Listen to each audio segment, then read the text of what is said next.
25 minutes pour décrypter la foi en islam, c'est le nom de l'émission.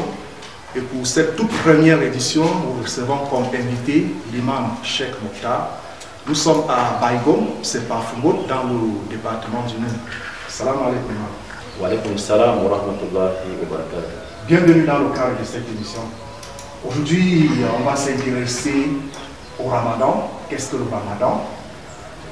Comment un bon fidèle musulman doit-il, n'est-ce pas, se comporter durant cette période bénie et sacrée? Quels sont les mérites même du Ramadan? Qu'est-ce qui annule le jeûne? Alors, première question, imam. Qu'est-ce que le Ramadan? Si vous pouvez nous définir de manière succincte, de manière brève, c'est que le Ramadan? Vous avez la parole. Bismillah walhamdulillah wa salatu wa salam ala rasulillah wa ala ahli baytihi alladhina azhaba Allahu anhum rijsa wa taharum tathira. Allahumma salli ala Muhammadin wa ali Muhammad. Alhamdulillah, je remercie grandement Allah, le Seigneur de l'univers, le Seigneur des Seigneurs, qui nous a donné l'opportunité de cette assise. Ce qui concerne le Ramadan, c'est un mois au cours duquel le Coran a été révélé. Selon le Coran, Shahr Ramadan, alladhi unzila fihi Coran. C'est le mois où Allah a fait descendre le Coran, le Saint-Coran. Et dans ce mois, c'est un mois au cours duquel il y a beaucoup de mérites pour ceux qui sont les musulmans. Il y a beaucoup de mérites, c'est-à-dire comment se rapprocher auprès de son Seigneur. Et ce que tu fais avant, dans les mois, dans les autres mois, est très différent avec le mois de Ramadan. Parce que dans les autres mois, en dehors du mois de Ramadan, une récompense, c'est l'acte que tu poses et Allah te donne une récompense. Dans le mois de Ramadan, c'est le contraire. Dans le mois de Ramadan, si tu fais 2 rakats, on multiplie par 27. Donc c'est un mois au cours duquel tous les musulmans doivent observer le calendrier. Voilà, d'accord, imam. Vous avez dit que le mois du Ramadan, c'est un mois différent des autres. C'est-à-dire que quand vous posez un acte, on le multiplie par 27. Voilà. Comment donc, pour ceux qui nous regardent en ce moment, comment bénéficier de ce mérite-là? Merci. Pour bénéficier de cette mérite, premièrement, dans ce mois de Ramadan, il faut être en contact avec la mosquée. Pourquoi? Parce qu'à la mosquée, on profite, on lit le Coran. Même si, parce que tu peux être dans ta maison, tu n'as pas le temps de lire le Coran, soit tu as trop de paresse. Mais à la mosquée, il y a un groupe de personnes qui lit le Coran, qui récite le Coran. Il y a aussi un groupe de personnes qui fait la tradition de ce Coran. Pourquoi? Parce que Allah subhanahu wa ta'ala a dit que Shahr Ramadan, alladhi unzila fihi Coran, le mois de Ramadan, c'est un mois au cours duquel Allah a fait descendre le Coran. Dans les Nas, pour que ça soit la guidance, une guidance pour les gens. Donc dans ce mois de Ramadan, on en profite pour lire le Coran, pour que ça nous guide. Vous regardez 25 minutes pour décrypter la foi en islam. Nous nous intéressons aujourd'hui au Ramadan. Alors imam, nous allons poursuivre avec l'émission. Je voudrais savoir, imam, qu'est-ce qui annule le jeûne? Qu'est-ce qui peut rendre le jeûne inutile, par exemple? Merci pour cette question. En tant qu'imam, en tant qu'autorité morale, ce que je peux dire à tous les musulmans, ce qui annule le jeûne, premièrement, le prophète nous dit que al-akl wa shurb, c'est-à-dire c'est de manger et de boire de l'eau. Ça c'est premièrement. Et deuxièmement, al-jima, c'est-à-dire faire l'amour, c'est-à-dire faire l'amour en plein Ramadan en journée. Mais Allah subhanahu wa ta'ala nous a interdit de faire l'amour dans le mois de Ramadan en journée. Mais dans la nuit, il nous a autorisé de faire des rapports avec nos femmes. Et troisièmement, il est strictement interdit que le sperme sorte sur toi en journée. Si ça sort, c'est que le Ramadan est annulé, c'est que le jeûne est annulé. Et quatrièmement, Al-Kazib al-Allahi wa Rasoul. C'est-à-dire créer des mensonges au nom d'Allah, au nom de Dieu Tout-Puissant et à son messager. Et créer aussi des mensonges au successeur légitime du prophète Mohammed sallallahu alayhi wa sallam. C'est-à-dire dit que le prophète a dit ceci, Allah a dit ceci. Or que tu sais bien que ce n'est pas bien. Tu fais quelque chose, tu fais ça pour convaincre les gens à te suivre. Et c'est ça, créer des mensonges. Ça, c'est interdit en islam et ça rompt le jeûne. Et quand tu fais ceci, si tu veux, tu manges. Et si tu veux, tu ne manges pas, sache que ton jeûne n'est plus acceptable. Oui, c'est déjà annulé. Et il y a aussi plein de choses. Il y a aussi Hadas al-Janab. Si tu es en état d'impurité, la grande impureté majeure, c'est-à-dire après de faire le rapport sexuel avec ta femme dans la nuit, en journée, tu n'es pas en état d'impureté, c'est que ton jeûne est annulé. Et il y a aussi ce qu'on appelle le menstru. Le menstru, quand une femme observe ce menstru en journée, c'est que son carême est annulé. Automatiquement, elle doit manger. Elle doit manger. Parce que Allah subhanahu wa ta'ala nous fait comprendre que وَمَا جَعَلَ عَلَيْكُمْ فِي دِينِ مِنْ حَرْجٍ يُرِيدُ اللَّهُ بِكُمُ الْيُسْرَ لَا يُرِيدُ بِكُمُ الْعُسْرَ. Que je n'ai pas mis sur vous, à travers la religion islamique, que ça soit une difficulté, c'est un lourd charge pour vous. Que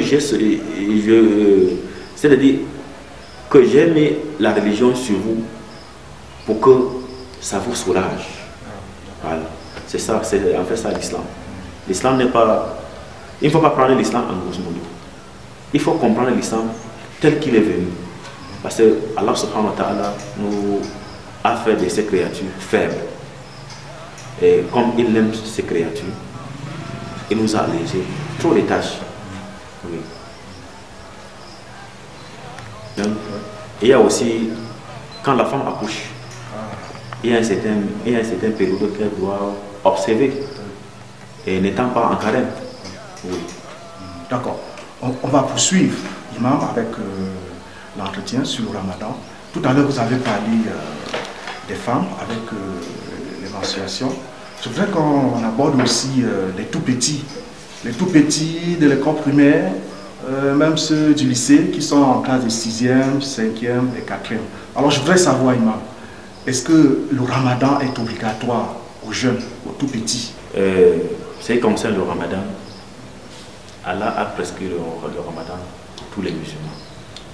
Et pour tous les musulmans, parmi les musulmans, parmi les conditions d'acceptation de jeûne, c'est la prière, le hajj, le pèlerinage à la Mecque. Il y a ce qu'on appelle al-balma. Al-balma, c'est quoi? Il faut que quelqu'un soit adulte. Il faut être d'abord adulte, c'est-à-dire plein, c'est-à-dire d'avoir le discernement. Oui. Et il faut être celui qui n'est pas malade, c'est-à-dire celui qui n'est pas fou. Parce que si tu deviens fou, même si tu pries, Allah ne peut pas accepter chez toi. Oui. Et il faut être aussi veillant. Si tu dors, quand tu es en état endormant, oui, on ne peut plus écrire pour toi, soit l'adoration, soit le péché. Sauf si tu es déjà adulte, en dormant, tu fais les ablutions. Quand tu fais les ablutions, tu dors, on écrit que tu es en train de faire l'adoration. Oui, mais on ne peut pas écrire que tu es en train de faire les péchés. Pour les enfants, Dieu ne peut pas accepter leur prière, Dieu ne peut pas accepter leur jeûne, parce qu'il n'atteint pas encore l'âge dont le prophète a recommandé et Allah a recommandé pour l'acceptation de la prière ou le jeûne. Oui. Mesdames et messieurs, nous allons observer une halte Nous allons vous proposer de suivre cet élément. On se retrouve juste derrière pour la suite de l'émission. Ce n'est un secret pour personne. Le lycée de Baïgom Pafumboul, dans le département du Noun, n'avait pas jusqu'ici accès à l'eau potable. Le forage d'eau réalisé à cet endroit vise à lutter contre les maladies hydriques. Autre établissement scolaire qui n'avait pas d'eau minérale, c'est le lycée technique du dit village. Le forage construit ici permet aux élèves de cette école de s'abreuver désormais à une eau de qualité. C'est une initiative de l'association Saïd Azara. Ce qui m'a motivé de faire ce don est que, premièrement, l'eau c'est la vie. Notre association a vu que les deux lycées, lycée technique de Baïgom et lycée de Baïgom, ont besoin d'eau potable. Vu les tragédies des élèves, les parcours pour avoir de l'eau potable. Merci de l'opportunité qui m'est offerte pour dire un mot à la suite des événements qui sont en train de se dérouler dans mon établissement. Les sentiments sont ceux d'un homme satisfait, comblé, parce que l'eau est un problème crucial. L'eau est un sérieux problème qui, avec les maladies hydriques qui font légion de ce jour. Alors ces problèmes sont en train d'être éradiqués dans mon établissement avec le point d'eau potable qui vient de nous être offert gracieusement par l'association Saïd Azara. Occasion idoine d'inaugurer le centre de cette association humanitaire qui œuvre dans le social pour améliorer le cadre de vie des populations. Ici seront formés les jeunes dans plusieurs domaines d'activité. S'ensuivra la finale du championnat des vacances de cette localité qui sera remportée au terme des tirs au but par FC Mapuche contre Adas FC par un score de 4-3. C'était en présence de l'autorité administrative.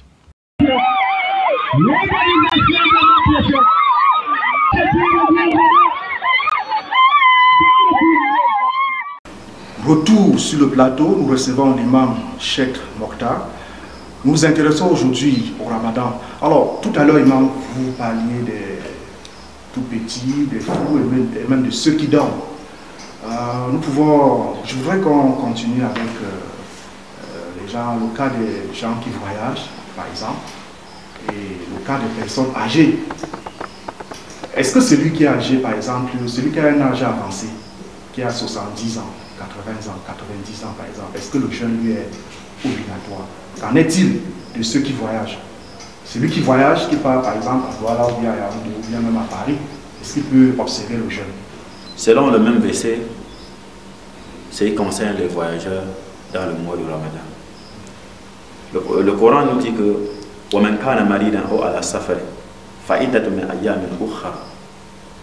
que celui, c'est-à-dire celui qui est malade ou il est un voyageur, Allah lui dit de compter le jour où il va passer durant ce voyage. C'est-à-dire qu'il ne doit pas gêner. Et si tu voyages, tu sais que tu vas faire 9 jours. Tu ne dois pas gêner. Et si tu sais que tu vas faire 10 jours et plus, tu dois gêner. Et le voyage, c'est par kilométrage. En islam, on nous fait comprendre que la jurisprudence islamique nous dit que pour voyager, il faut voyager. Si tu voyages, le kilométrage, si ça passe de 22 km et demi, c'est-à-dire x 2, 45 km, c'est que ton jeûne est annulé. Oui, c'est que ton jeûne est annulé. Mais l'imam Fumboul, c'est 45 km. C'est 45 km. Puisque nous, ici dans le nous, on ne nous fait pas comprendre ça. Il faut toujours aller à l'école, il faut toujours demander.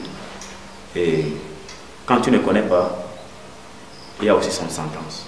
Même si on est dans la voiture, même si on est dans l'avion, dans la voiture, c'est une règle générale. au temps du prophète, le prophète nous a dit ça, que c'est un règle générale. Parce que Allah savait que la voiture va sortir, l'avion va sortir. Donc dans le mois de Ramadan, il faut faire très très attention pour le voyage.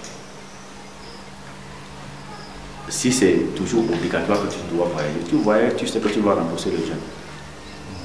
Oui.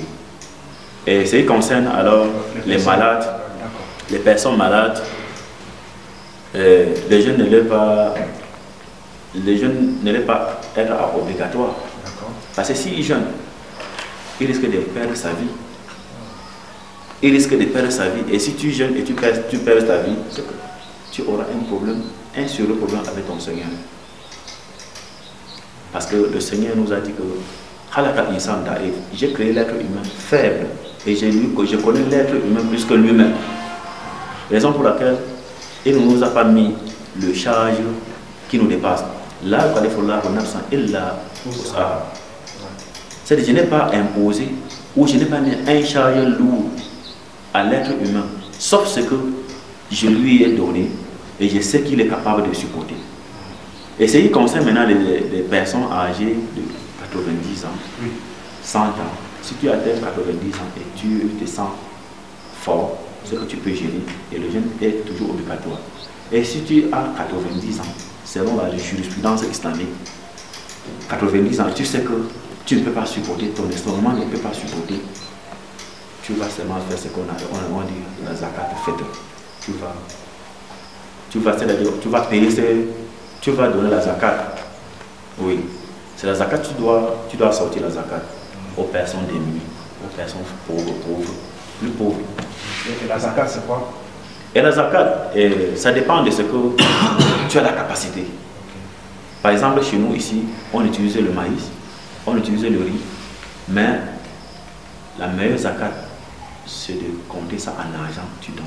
Parce qu'avec argent, la personne à qui tu donnes, il saura ce qu'il peut acheter avec ça. Parce que tu peux lui donner le maïs, mais Allah va toujours accepter. Mais parmi les choses, il y a ce qu'on appelle le bien et le plus bien. Ah, oui. Voilà. Donc c'est ce que les ulamas ont choisi l'argent pour donner comme la zakat. Voilà, Imam, nous allons poursuivre avec l'émission. Nous avons déjà atteint presque la moitié du mois de Ramadan. On nous a fait savoir que dans bientôt, les prières vont devenir encore plus intenses avec le tajout. Et on nous a aussi parlé de la nuit du destin, par exemple. Est-ce que vous pouvez nous définir qu'est-ce que la nuit du destin? Et pour les fidèles qui nous regardent en ce moment, quels conseils à leur envoi? Merci beaucoup pour cette question. Ce qui concerne la nuit du destin, c'est une nuit qui dépasse 1000 mois. Pourquoi ça dépasse? C'est parce que cette nuit, Allah a fait descendre le Coran. Premièrement. Et deuxièmement, cette nuit, on avait assassiné Ali ibn Abi Talib. C'est le successeur légitime du prophète Mohammed sallallahu alayhi wa sallam. Nous, dans la communauté chiite, musulmans chiites, dans le monde entier, on a seulement 3 jours, 3 nuits pour chercher l'Ayat al-Qadr, les nuits des destins. Et le prophète, parce qu'on ne cherche pas les nuits des destins. Il y a ça dans les hadiths, dans les paroles du prophète sallallahu alayhi wa sallam. Parce que le prophète avait dit à Ali ibn Abi Talib que, oh mon frère, les musulmans vont te tuer dans la nuit du destin. Donc les musulmans ont assassiné, ils ont frappé l'imam Ali quand il priait. Le 19, le 20e du Ramadan, 21e, 23e, il est décédé. Donc dans le 23e nuit, nous on veille. 19e nuit, 21e nuit, 23e nuit, on veille pour l'adoration, pour adorer Allah et demander à Allah de nous pardonner, et de demander à Allah de changer nos destins, de demander à Allah de nous enrichir, d'aider nos mondes, de nous pardonner d'aider les pauvres, de demander à Allah de soutenir les faibles. Et moi j'encourage et j'appelle tous les musulmans d'observer ces 3 nuits. Parce qu'en islam, généralement, ce qu'on appelle le tajoud, quand on fait la prière en commun, ça n'existait pas au temps du prophète, sallallahu alayhi wa sallam. Le prophète n'a jamais ordonné, ni prié avec les gens. Quand il restait 10 jours dans le mois de Ramadan, le prophète sallallahu alayhi wa sallam s'est retiré. Il s'est retiré, il priait ses prières seul. Parce qu'il y a des jours où on prie 100 rakat, il y a des jours où on prie 80 rakat, 30 rakat dans les 10 jours. Et on lit aussi beaucoup des invocations, on lit aussi le Coran. Et si tu peux prier 100 rakat, est-ce que tu peux prier avec les fidèles? Parce qu'il y a parmi nous qui sont malades, il y a parmi nous qui ne peuvent pas supporter. Quand le prophète, Allah nous fait déjà comprendre comment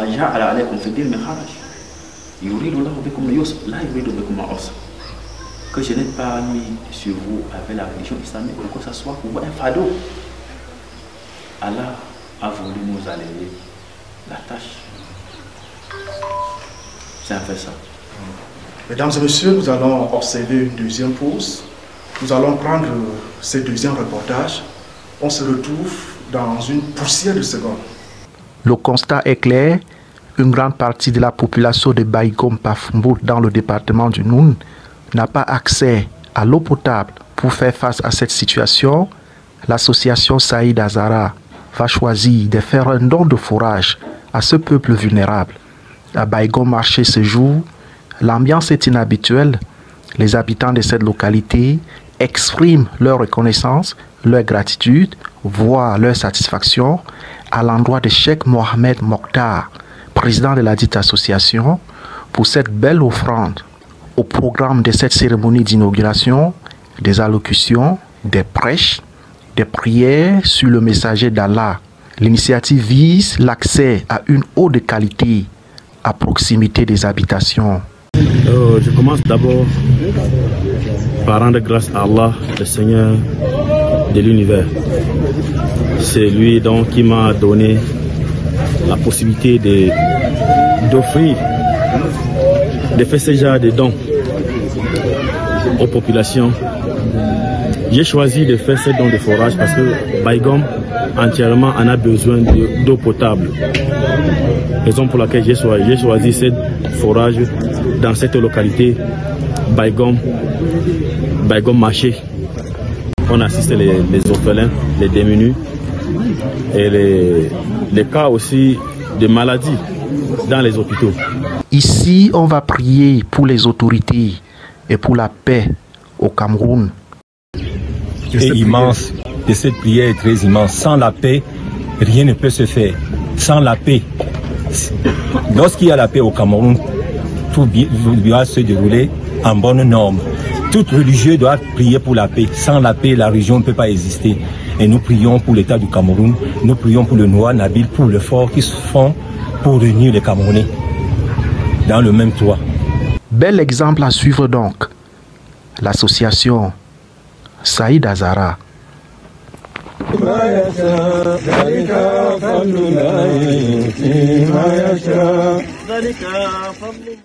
Vous regardez 25 minutes pour décrypter la foi en islam et nous recevons comme invité l'imam Cheikh Mokhtar. Alors, imam, nous allons poursuivre cette fois-ci avec les activités que vous menez sur le terrain. Vous avez une association. Récemment, vous avez offert des forages un peu partout et vous menez beaucoup d'actions. Des actions humanitaires et très salutaires et appréciées d'ailleurs par un bon nombre de citoyens. Je voudrais qu'on en parle. Comment est née votre association? Quel est son objectif?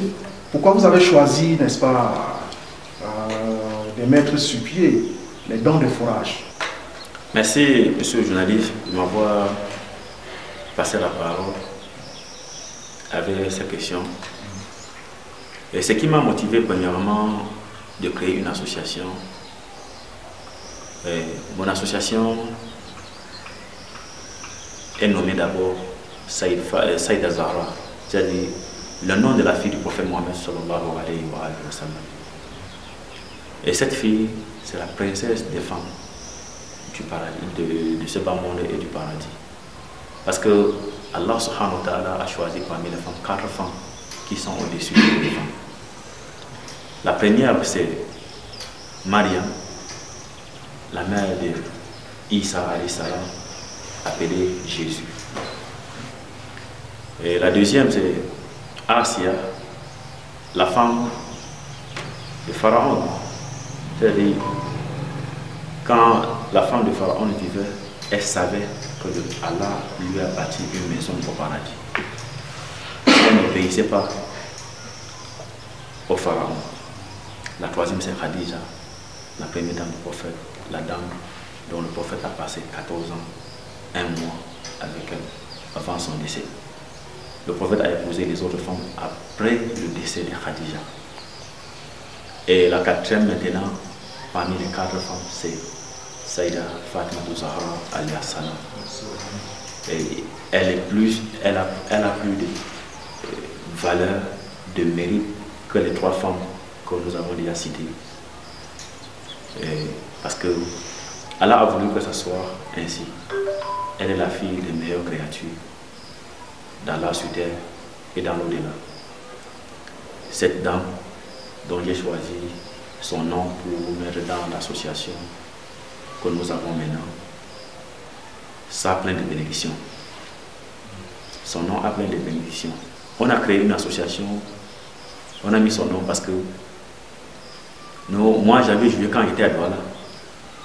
En rentrant de Douala, j'ai jugé que, puisque pour le moment, le président Paul Biya, son excellence, le président de la République, a fait ce qu'on appelle la liberté des associations.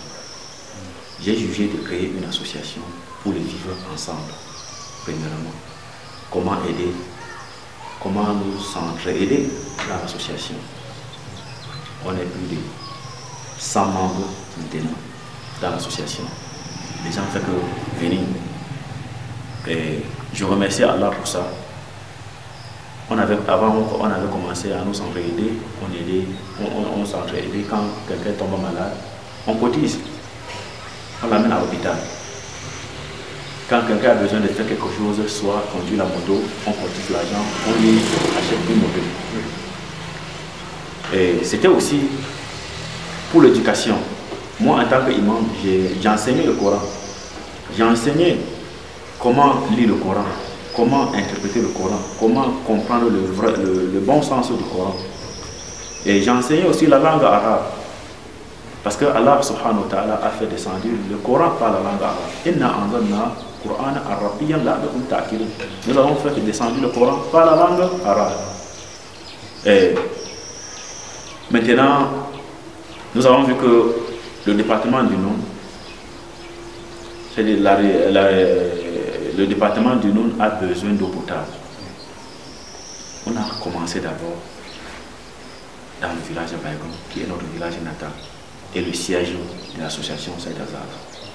Actuellement, nous sommes à près de 70 puits d'eau à Baïgon. Alhamdulillah pour ça. Et les autres villages lointains, on les aide. Même le Bororo et Fobé, ils ont déjà bénéficié de notre association. Inch'Allah, nous lançons un appel à tous les frères, soit chrétiens, soit musulmans, soit païens, celui qui n'aime pas de Dieu, de venir s'inscrire dans l'association Saïda Zahra alayhi salam. Et nous avons eu à islamiser près de 7 personnes dans notre association. On a déjà islamisé 3 personnes du côté de Bouddha qui vit maintenant avec nous. On a déjà eu à islamiser la femme d'un pasteur du côté de Bangoura. Alhamdulillah, c'est parce qu'on ne fait pas la magie. L'islam nous fait comprendre que, le prophète nous fait comprendre que le prophète, Allah m'a fait surgir pour accomplir le bon comportement. Parce que le bon comportement, c'est ça qui attire les gens vers nous. Le bon comportement, c'est ça qui fait venir beaucoup de gens, même les chrétiens. Regarde maintenant, les chrétiens viennent d'islamiser près de 3, il y a à peine un mois. Ils sont maintenant en train d'observer le carême. Ils ne voient pas que c'est leur première fois, mais ils observent. Et ils travaillent aussi dur. Nous, on remercie Allah subhanahu wa ta'ala pour ces dons qu'il nous a donnés. Ce n'est pas de notre force ni puissance. Et toute force et toute puissance appartient à Allah. Et nous avons également vu sur les réseaux sociaux des partages de dons, ici même dans cette mosquée. Pourquoi ces choix? C'était pendant le Ramadan, c'est ça? Oui. Et pourquoi vous avez choisi de faire ces dons durant ce mois-ci? Nous avons choisi de faire le don de partage de denrées alimentaires. Même comme ce n'est pas grand-chose, nous on voulait seulement profiter des mérites, des récompenses que Dieu a données à tous ceux qui donnent dans le mois de Ramadan. Le prophète, Allah nous fait comprendre que c'est que vous donnez, même si c'est petit comment, Allah va remplacer avec des millions. Donc on a choisi, nous et nos fidèles, et nos membres dans l'association, on a cotisé. Et ce n'est pas dans le mois de Ramadan qu'on a commencé à cotiser. Dès que le Ramadan finit, on commence à cotiser pour le Ramadan du mois prochain. Nous, on cotise et on a aussi des amis qui nous viennent en aide. Et on les demande s'ils peuvent nous venir en aide pendant le mois de Ramadan. Et quand ils nous viennent en aide, on complète avec pour nous. Mesdames et messieurs, nous sommes arrivés au terme de cette émission. Comme nous le disions au début, le nom de l'émission, c'est 25 minutes pour décrypter la foi en islam. Et nous recevions, dans le cadre de cette émission, pour cette toute première édition, l'imam Cheikh Mokhtar. Nous sommes à Baïgom, c'est Bafoumbot, dans le département du Nord. Alors, imam, dites-nous, de manière succincte, quelle est votre lecture par rapport à cette émission qui vient, n'est-ce pas, de s'achever? Merci, monsieur le journaliste. Ce que je peux vous dire est que je sens la joie dans mon cœur. Je suis très ravi de vous recevoir dans notre centre islamique composé de la mosquée, 2 salles de classe et une grande bibliothèque. Merci beaucoup de nous rendre visite ce matin. Et je ne peux pas terminer mon allocution sans prier et dire merci à notre roi Nabil, qui est le patron, qui est le grand imam du département du Nord, qui gère l'islam avec toute sincérité et quiétude dans le département du Nord. Merci. Et j'ai dit aussi merci et beaucoup de prières à son Excellence Paul Biya, le président de la République du Cameroun. Car il a fait au peuple camerounais la liberté des associations. La liberté des associations, pourquoi? Pour le vivre ensemble.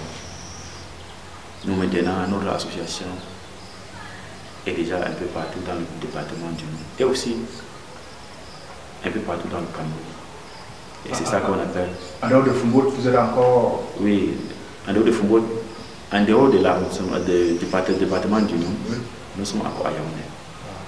On a déjà mis sur pied un centre de référence composé d'une mosquée à Yaoundé.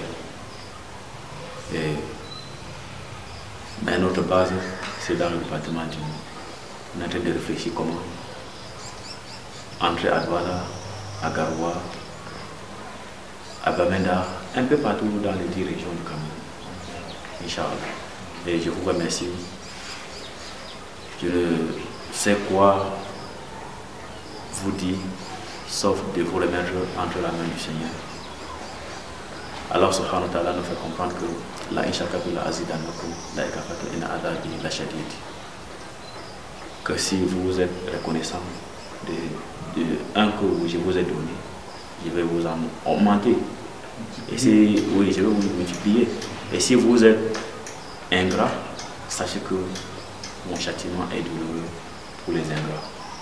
Et comme nous ne sommes pas ingrats, nous demandons à Allah subhanahu wa ta'ala de nous donner plus. Parce que selon les blancs, c'est lui qui dit merci, on demande encore plus. Nous, on demande plus à notre Seigneur. C'est lui qui donne sans se fatiguer. C'est lui qui donne sans se fâcher. Par l'intercession du prophète Mohammed, ainsi que sa famille purifiée. Qu'Allah nous vienne en aide. Mesdames et messieurs, nous sommes arrivés au terme de cette émission. Nous sommes très ravis de vous avoir eu nombreux à suivre, à regarder cette émission. Nous vous donnons rendez-vous très bientôt pour un prochain numéro. Merci à tous de nous avoir suivis. Bon Ramadan à tous et assalamu alaikum. Bye bye.